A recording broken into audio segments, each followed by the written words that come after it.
I literally have so much going on in my mind, and I feel like I need to come back to my center, which was recording these. Whole point of this, between me and God, to vent and get myself together. I kind of went into like a moment this morning of just feeling lonely and a little bit frustrated. Not with anything let me say it this way, not with any one thing. It's just like accumulation of a lot of things. And you start to just be like, okay, all right. First things first, I was really excited about creating the women's group I created on Facebook. I have my own business. I'm not going to get too much into it because we're venting. That's all this is about. And I created it and nobody's active. The whole purpose of me creating it was to build the sisterhood. But then I had to think like deeper and be like, okay, I think it's more so the reason why it bothers me so much, because there's a lot of people that start groups and people don't interact. And, you know, that's just the name of the game. Everybody's not on social media.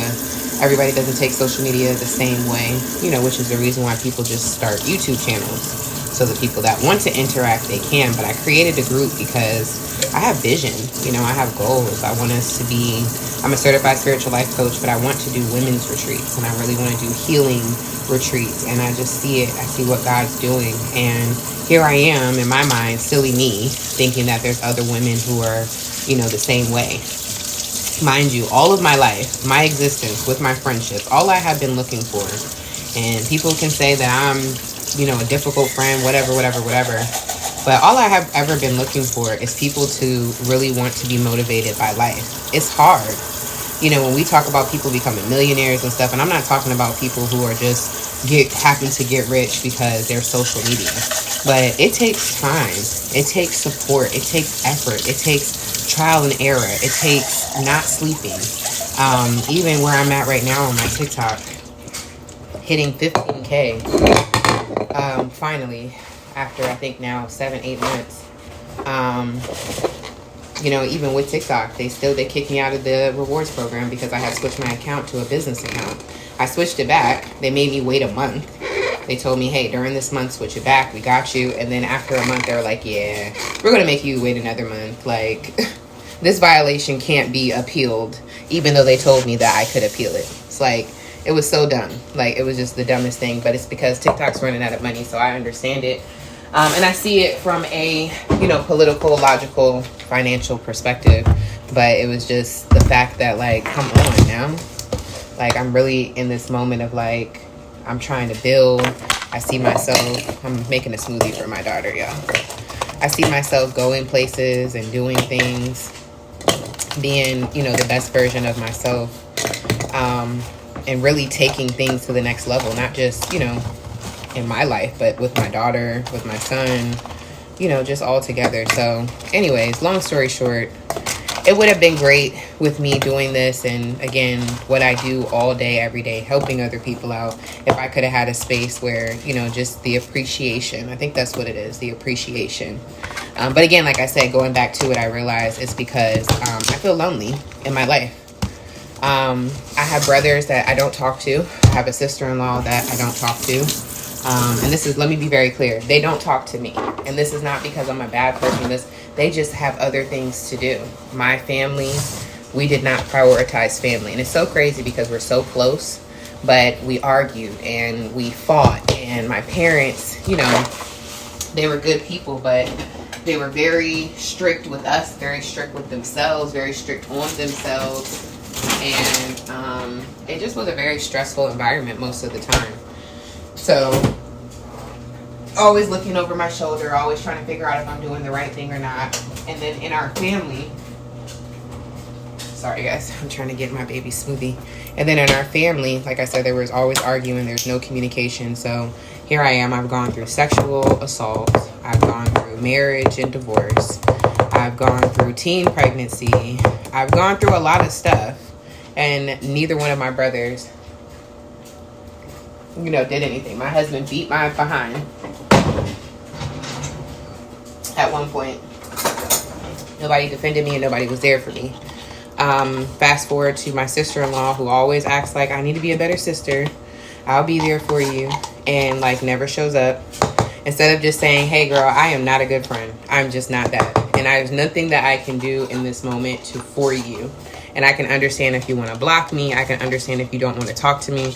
But let me take responsibility instead of it always being. And I had friendships in like that too. Like, oh, I'm sorry. I can't do this and I can't do this. I'll be better. No, you won't. Be honest. There's no way right now that you can be better. And I respect that. People got a lot of stuff going on. It would be selfish. It would be stupid. It would be childish for me to say, well, I feel like you need to stop everything that you got going on to talk to me. But it's also weird if somebody's saying, hey, listen, I apologize. I'm trying to put in the work. Or I'm going to put in the work to make sure that you don't feel this way again. And this is my family. And this is the only female that I've been around. My mom is very masculine energy, And my sister-in-law has a lot of masculine energy too. But we still connected on, some levels. How we believe things, what we thought about things. So, yeah, it definitely feels like a loss. And then coming back to my ministry. And actually, I just blocked her. And I used to be the person that does like the grand. When I say just blocked her yesterday, I just blocked her. I used to be that person that had to do like the grand entrance and like, I feel this way and I'm blocking you because I always felt like, okay, maybe if I tell this person, they'll understand, they'll fight for the relationship, or they'll see me and they'll know that I've hit my breaking point and I'm just tired of being used, tired of being mistreated, tired of going through. Now one would say, hey girl, that's not everybody's problem. Of course, but we're not talking about friendships at this point. We're talking about family. These are the niggas I grew up with. And I don't care what the experience is. If our parents were to pass away, Lord forbid, it would be us holding down the family. And no shade, no tea. If my parents passed away, my nieces and nephews, I probably would never see them. It's my parents that keep stuff together. And then I try to keep stuff together. And then everybody, well, not everybody. I just feel like my older sister, my older brother, and my sister-in-law, they probably do got a lot of stuff going on. And they've just built a world by themselves. And I will say this, since I'm venting, and even if they hear it, that's fine. Because, again, everybody talks their shit about me. Why not? There's no motivation in that home. So there's no motivation to get up and go out and meet people and learn it from experiences. So, of course, you're comfortable with just sitting there. I would never be able to be comfortable with, and I'm not talking about just sitting around, because I would be very comfortable with no job, sitting in the house, chilling. But what I'm saying is, knowing that life is like people experiences going out, like I just can't do that. Hold on. I had to do my baby smoothie. And let me be very clear, because I don't want nobody coming for me. I am not saying they sit around. They have 8 kids. They work very hard. What I'm saying is that they sit around with just themselves. They'll go out to the creek, go on vacation, do whatever, but it's just themselves. And I won't even say go on vacation, because they don't go out and experience. And I feel like that triggers me, because how are you ever learning experiences? And I want my brother, I want my sister, I want both of them to experience the best in life. And my sister-in-law, she has so many ideas. And that's another reason why it hurts so bad, because it's hard to find people who are motivated with business. Like right now, I have readings to do today, which is 12, and I'm hustling every day just to get clients, which is exhausting. I'm tired. But I have workshops I need to do. I have projects I need to put my hand in. And from there, be able to continue to promote and push, everything I have. This is me. I'm a one-man show. This is my business. This is the future. This is me buying a house next year when this lease is up. This is me now moving into a different financial bracket. This is me now seeing myself in a different way. Like I have been the underdog and the person that everybody steps on and the person that everybody, oh, it's just Ray, whatever for so long. And now I'm hitting 15K and people are telling me that they, really mess with my personality and they think I'm a good person and they can feel the genuineness and that stuff, it hits me. Because in my personal life, I don't have anybody. My parents are around. They help me out financially, thank God. And I feel like in today's society, people are so hell-bent on that being the only thing.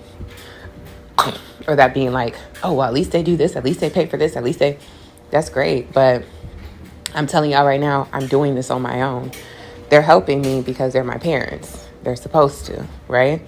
At the end of the day, And any parent who does not do that, again, I'm not neglecting or negating the fact that that is, but that's what they're supposed to do. So any parent that does less, they're wrong. My parents are just right, period. And I'm not going to keep blowing smoke because parents are parents. If my son needed me now, I will be that. And I can attest because I have my own children. I have an 18-year-old and he treats me like trash because, again, me being a teen mom, everybody treated me like trash. Everybody looks at me like poor Ray.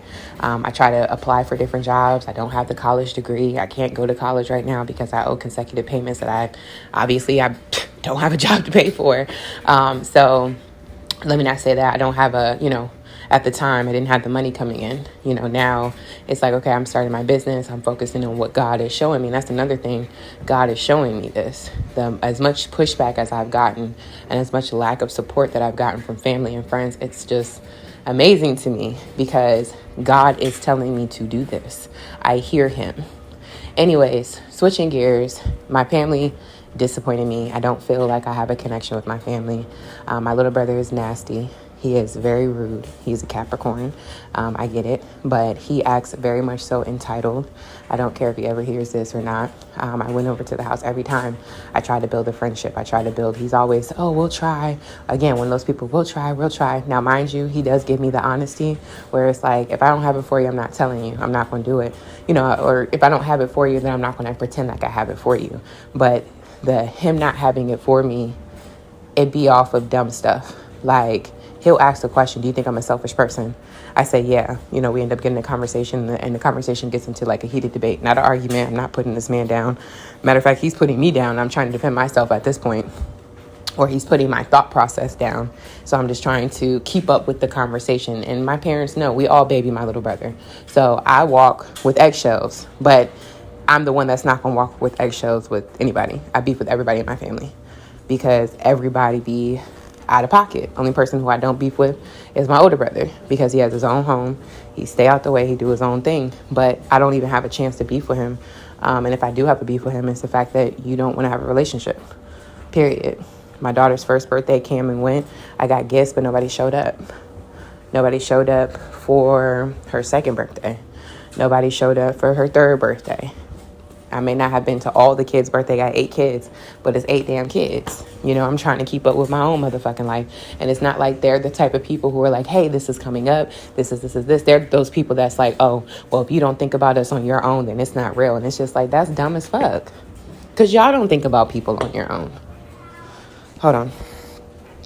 All right. My baby needs tending to now because we are about to get ready to go to school.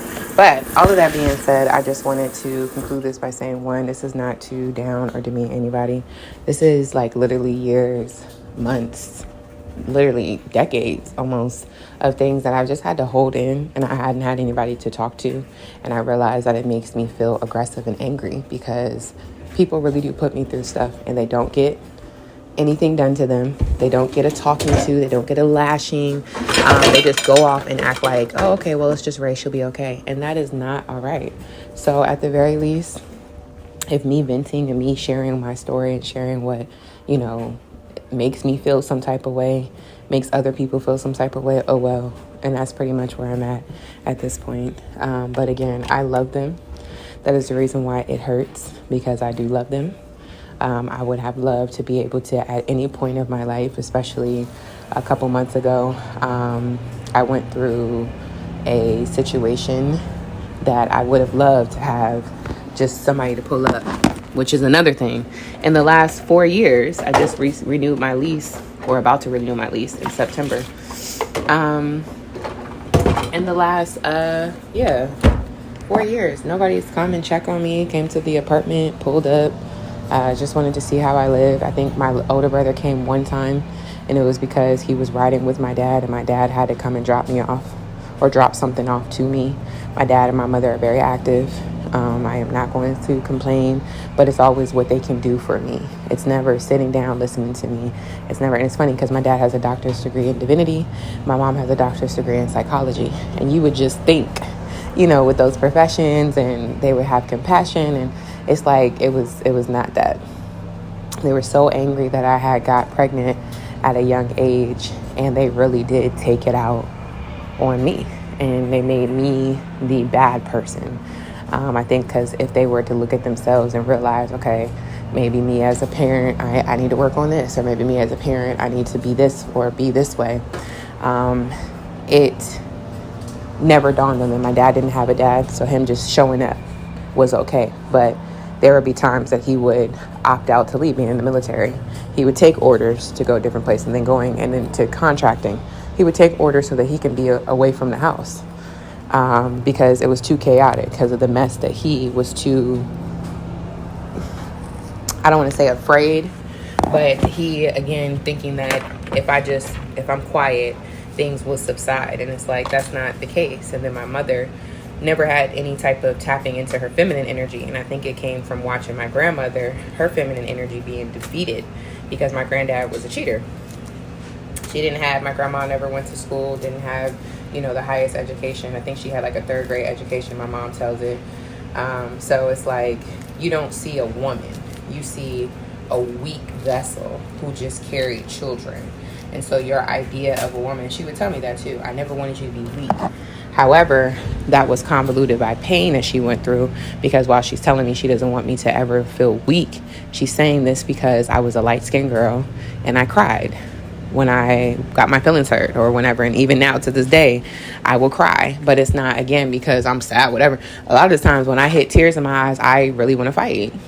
And I'm dragging you every time. Like, it's crazy how it's like, oh, you're weak of this. But like, that's so that I wouldn't hurt myself. That was the release. That was how emotional I got, how enraged I would feel so much, where there was feelings that were left over because I had went through so much abuse in my life. And then to not have anybody have my back, tell the story how it needs to be told, show the picture how it needs to be showed. Even with my parents now, if they never wanted to go back and say they were wrong, coming back and just having, redemption, with my brothers, talking to them or having it just was never like that. So at this point, it is the saddest thing in the world to me, because I really don't have family.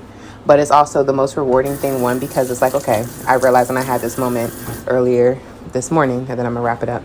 But I had this moment earlier this morning, I'm like, cool, because if I had somebody, I would have settled. Now I have nobody. It's like, well, let me go ahead and do this content. Let me push for these videos. I talk a lot. Let me get these watch hours. TikTok going crazy. All these other apps going crazy. YouTube seemed like the only one that's getting to the bag, getting to the money. So let's go ahead and get these shorts. Let's go ahead and get these videos. Let's vent. Let's talk. Let's remind ourselves what we're here for. Because yes, I'm starting a business and I'm doing all this. And even with the women's group, I'm like, I wanted to share this stuff. But it's like, nah, stop giving yourself away for free. This is what's going to bring me money. Me venting on TikTok, people are not going to care. It's not going to bring nothing. Me venting on my women's page, nobody's going to care. No shade, no tea. You know what I'm saying? So, yeah, turn your pain into profit. Let's go. Anyways, I'm about to tend to my child. I'll talk to y'all later. Bye.